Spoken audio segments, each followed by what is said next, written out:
good morning. Praise God if you woke up this morning, and welcome back to Junior Seminar. Things just got elevated.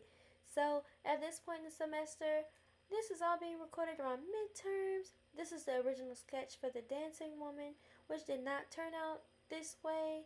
Also included in this video, the Curious Woman, because these two paintings work together as a panoramic, as well as my foam sculpture from the beautiful setup that I had for the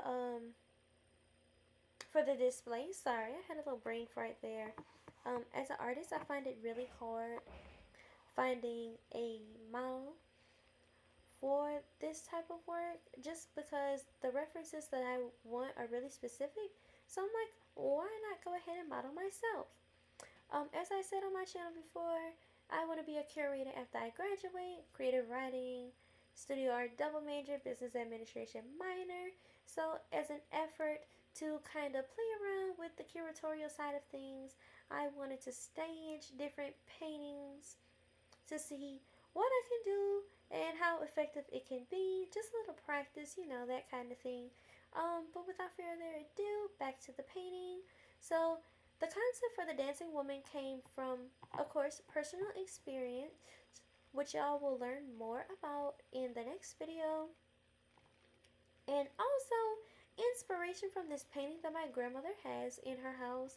Um, these aren't the poses that the woman is doing in the painting that she has, but I thought it would be really cool to paint a somewhat panoramic style painting, and then also have it be like a mirror image with the Curious Woman being the second of the two of these. At this point, we are now up to paintings 2 and 3. Yeah. 4 and 5 are in the next video, and then 6 gets its own video along with the seminar review. But yeah, um, the idea behind having one really lighthearted and very let's see, pink colored painting is the fact that this painting is almost about being in denial and pretending like nothing else in the world exists. And it's a way how it describes how we, in a way, romanticize the things that we wish to avoid. Like, there is a certain romanticization that happens whenever we start talking about things that we've been through, which you'll see in the next video, versus when we actually have to confront those issues. And so I wanted to make an effort to capture the blissful beauty of being in denial in this painting, and then accompanied with the curiosity of wanting to know more about the things that hurt us. Because all in all, we'll never grow as humans if we don't acknowledge the things that kill us and the things that makes us stronger. I know, Kelly Clarkson, you're like, you really spoke truth with that one. But like, on a serious note, it's really important that we are able to recognize our strengths and our weaknesses as humans, because they allow us to be better humans, humans to other people, and eventually humans to little humans. So, I went ahead and started this painting off the same way that I did the Blooming Woman, which was painting the yellow first. I don't know, I just really like seeing the yellow accompanied with the red color pencil sketch lines, and then seeing it all fill in. It just looks really pretty to me. Um, I painted this probably in a week, I think. I think so. My pacing was really good, but I think it's because I suffered so much trying to get used to things in sophomore, intermediate studio class, which is what Bean came from. Never again am I doing a 6 foot by 3 foot painting for my first project, like, ever in life. There's no way. But yeah, I feel like because I went through that first, I really understood the importance of pacing. And then also, that's a part of getting older. Like, last year I was a sophomore, this year I'm a junior. I now have my LLC paperwork. I am president of my Zeta chapter, as well as president, well, of our MPHC council. Woo, woo, yeah, yeah. And um hold a presidential role in Black Girl Projects. So it's a lot of different things going on right now, as well as the Mississippi representation for the Women Who Win community for Zeta Phi Beta Sorority Incorporated. I am the undergraduate representation for the state of Mississippi. So I am really excited about all of that. But with all of that being said, it's important that I have some sense of balance, and it's very important, honestly. I hear a lot of people come to school and it's like, oh, well, I want to go to college, but I don't know what I want to major in. Like, that's quite literally okay. But if you come to college and, like, you don't get any prioritization skills, then baby, this just not the place for you. And I hate to say that, but, like, no college is going to be slow paced. Like, our pacing here at Millsaps is semester based, whereas where my boyfriend goes to school, their schooling is broken up into quarters, which makes absolutely no sense. But it's a lot more fast paced. But I say that to say no college is going to be slow. Like, you have to put in the effort. And, like, if you want something bad enough, then you're going to fight with everything in you to work for it, which is exactly how I feel about art. So that's why I decided to conquer all of these things at once. So you see me sketching and beginning the paint in the first part of the video. Now you see me working on these different petals. And so you may be wondering, what are these materials? Pink foam is what I am wrapping, and the bandage that I'm using to wrap it in, excuse me, is called plaster bandage. And what plaster bandage does is sticks to itself, and it creates like a plaster like outer layer, so you can paint over it, all of that different kind of stuff. I don't know much about it other than the surface level stuff that I learned for the sake of my sculpture class, but I definitely will be doing that again. Um, but yeah, back to the painting. While I'm letting the plaster dry on those petals, I am starting to fill in the bodies with pink. So why did I choose pink for the skin? Because I think pink is a really pretty color. Aside from its many different connotations, pink to me stands for femininity, softness, vulnerability, which are all things that I am being for the sake of this series and the sake of myself as well.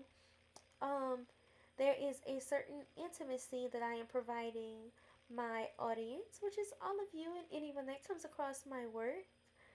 I am providing you all with a certain sense of intimacy and allowing you to see inside of my personal life. Like, that's one of the cool things about being an artist. You literally get paid to vent how you feel in a creative way. Like, it's literally the perfect job for me. Like, if I was left to just talk for the rest of my life, I probably, yeah, no. But if you ask me to paint until I, like, die, I'd probably be pretty happy with it. Because you get to be expressive, play around with it, and just understanding the different connotative meanings is just really important. So, now that the plaster is all dry, I am assembling the petals, trying to figure out how I want this to work out best. The idea was to make this look like a lotus flower. It does not really look like a lotus flower outside of the color. The core is of that of a Lego flower, which I showed earlier in the video. And it was more so for stabilization purposes, because I didn't realize how heavy the foam would get whenever I would put the plaster on top and after the plaster had dried. And then there's also wire inside the plaster, so it's just very different things going on. Every little step that I made, I would take a break from one project, move on to the next. And that's probably, quite frankly, the best advice I can give to any freshman, anyone returning to school, anyone thinking about going to school that took a gap year. Definitely give yourself a break. If you have a gajillion things to do, you need to work a little bit on one and then work a little bit on the other. Or you can start working on one, set a timer, take a break. Working on one, set a timer, take a break until you get that completed or in an okay spot to where you need to start working on the next thing. Because with as fast as this world moves around, there is literally no time for you to take your absolute good time trying to figure every little thing out. It's just not gonna happen. Like, the reality of it is, you have to be working on multiple things at once, otherwise, you're going to get swamped. Which is why I feel like I'm doing so much better in school this semester. Like, last year, around this time, I had probably a 2.6 GPA. Like, I was all over the place, and then it didn't help because in the spring, last spring, I was forced to confront my trauma again, like something that I was comfortable with never knowing, never like getting the okay that I'm sorry from my mother. I was completely okay with that. But then what ended up happening, was I was forced to confront it, and it threw me all out of whack. So it's always kind of feeling like something is always going on. Around that time, it was that. Then it was like I felt like I was gonna get put out the house like last fall, and then this spring my childhood home burned down, and then now I'm dealing with the loss of my grandfather, who died really unexpectedly. I'm not saying all of this to like make anybody feel like sorry for me or anything like that, but I say that to say in life there's always something going on. Something is always going to happen. Unfortunately, this is just the world that we live in. People get sick, people get murdered. Life is just too short to not find a balance. You'll thank yourself later. Your sleep will thank you. Like your brain, your stomach, you'll feel better. It's just always going to be better if you find a balance. And that's probably the best and biggest advice that I can give to anyone, is to find out what works for you. I understand, like, I think I borderline have OCD because I cannot go to bed unless everything is in its exact catered spot. Like, I can't. I have a friend that has ADHD that doesn't really enjoy cleaning that much. And it's like, I could understand. But just find out what works for you, you know? That's very important because when people talk about things like this, they forget that these types of things are not one size fits all deals. You cannot just give somebody advice and it's like, oh, well, find a balance. I don't know how. What work of all of the schoolwork that you have do you enjoy working on the most? For me, that's art. So what do? I start working on the paintings first because it's just so much easier for me to do that, and then start working on the reading, then start working on the writing. Or if you're like me, it's really hard for me to focus whenever it comes to reading. Um, Partly because I'm a little dyslexic. Um, I say a little because it's not diagnosed, but I do get certain words confused and then have to go back and reread things, and it's like, oh, I read that the incorrect way. That that's really not what that said. But I say that to say, like, if you have trouble with reading, then try and look up different audios, different readings of people actually like acting it out. And I'm talking about with enthusiasm, not the tree stood there and I looked at the tree. No, I'm talking, and the tree, it stood there looking at me. Like, I know it's a little cringe, but I say that to say there are some different audios out there. There are people out there that make creative and innovative work and audios that are meant to help people like me and you. That's just the honest truth. I mean, reading isn't the easiest thing in the world either, especially with the amount of digital things that are in this world. I mean, like, we have cell phones, we have Google. Like, this world is so heavily digital now to where you're blessed if you get to hold the book. Honestly. So, yeah, that's one of the things. That's how I operate with things. Some people love English and they hate art assignments. So do the thing that you love first, because you know you're going to really want to get it done. And then after you get it done, don't be afraid to take your time with getting a little extra help. Another thing, don't be afraid to get help. Like, if you know you're not doing so hot in the class, like that's me with French. I like, don't have the best comprehension when it comes to learning a different language. I just don't. Like, some things don't click for me. But I went ahead, talked to my professor, and she ended up helping me out. So I had to take French 2000 because I'm doing the BA program.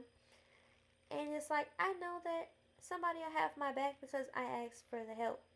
Like, So I guess the moral of this video is really to just encourage us all during the busy midterm and upcoming finals season to not be afraid to reach out for help, find your balance, find what works best for your learning style, and apply it to everything. Don't just apply it to school, because like one of the cool things about college is it allows you to apply real life solutions to filtered scenarios, which then allows you to be a better person. I mean, I would not be as organized as I am if I didn't have to be. If I had less responsibility, I probably would not be as organized, would probably not be as motivated. Like, things like that happen. So college creates unique scenarios in which we all get to see what benefits us, how are we going to move forward from that, and how it helps us to grow as people. So yeah, other than that, that's just about what I have for y'all. I hope y'all enjoyed the video of me painting the dancing woman and the curious woman. In the next video, I'll be showing you guys the display for these two pieces. Here's a little sneak peek. And without further ado, thank you so very much for staying here until the end of the video. And I hope you have a great day. Stay blessed, be blessed.